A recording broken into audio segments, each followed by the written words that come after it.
हम तुम्हारी दासी हैं, तुम जो कुछ कहोगे उसे हम करने को तैयार हैं।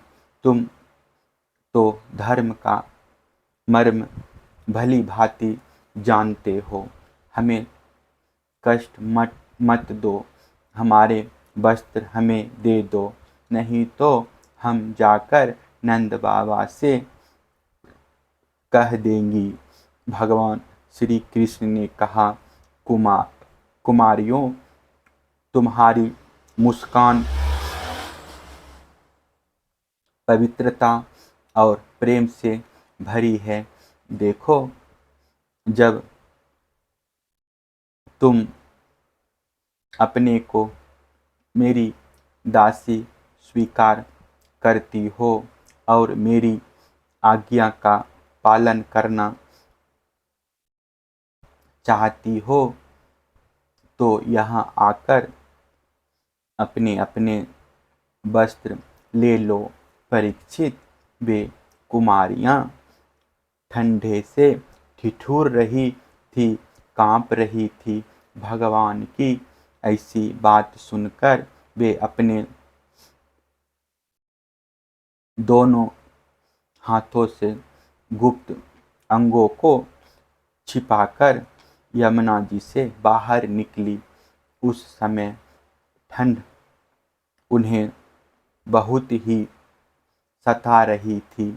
उनके इस शुद्ध भाव से भगवान बहुत ही प्रसन्न हुए। उनको अपने पास आई देखकर उन्होंने गोपियों के वस्त्र अपने कंधे पर रख लिए और बड़ी प्रसन्नता से मुस्कुराते हुए बोले,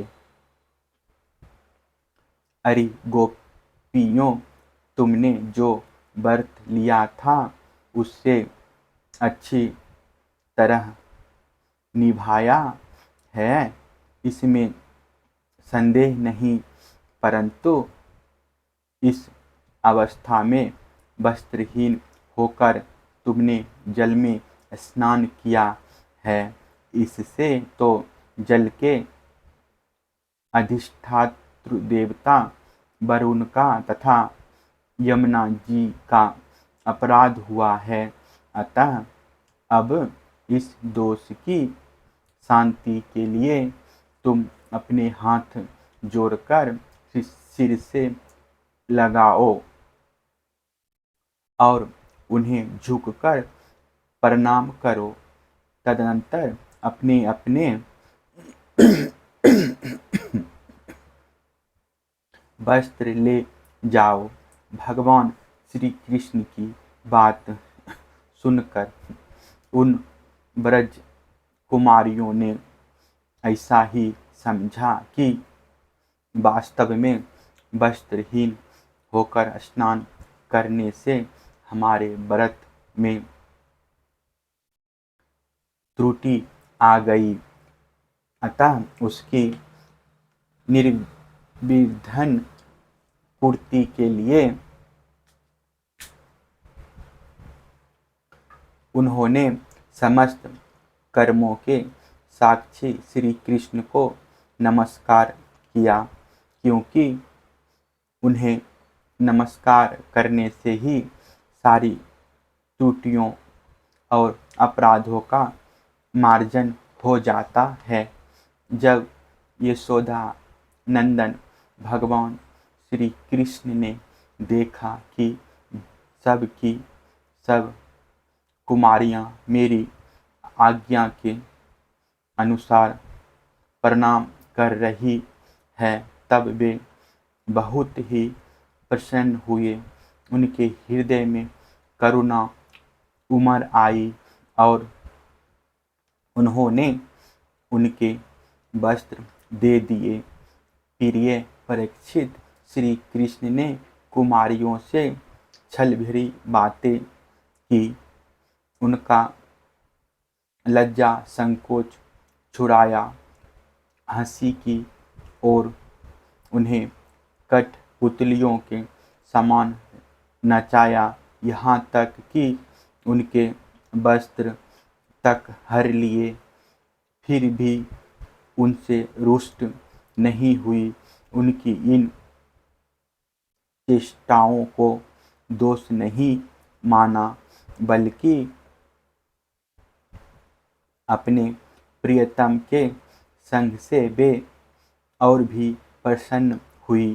परीक्षित गोपियों ने अपने अपने वस्त्र पहन लिए, परंतु श्री कृष्ण ने उनके चित्त को इस प्रकार अपने वश में कर रखा था कि वे वहां से एक पग भी ना चल सकी। अपने प्रियतम के समागम के लिए सजकर वे उन्हीं की ओर लजीली चितवन से निहारती रही।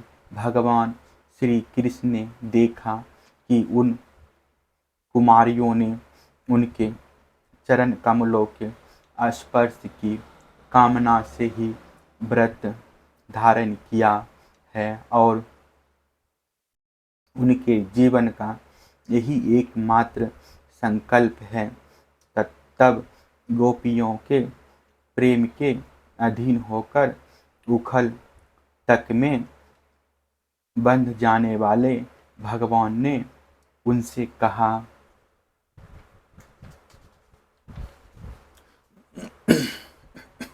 मेरी परम प्रेयसी कुमारियों, मैं तुम्हारा यह संकल्प जानता हूँ कि तुम मेरी पूजा करना चाहती हो। मैं तुम्हारी इस अभिलाषा का अनुमोदन करता हूँ। तुम्हारा यह संकल्प सत्य होगा, तुम मेरी पूजा कर सकोगी। जिन्होंने अपना मन और प्राण मुझे समर्पित कर रखा है, उनकी कामनाएं उन्हें सांसारिक भोगों की ओर ले जाने में समर्थ नहीं होती।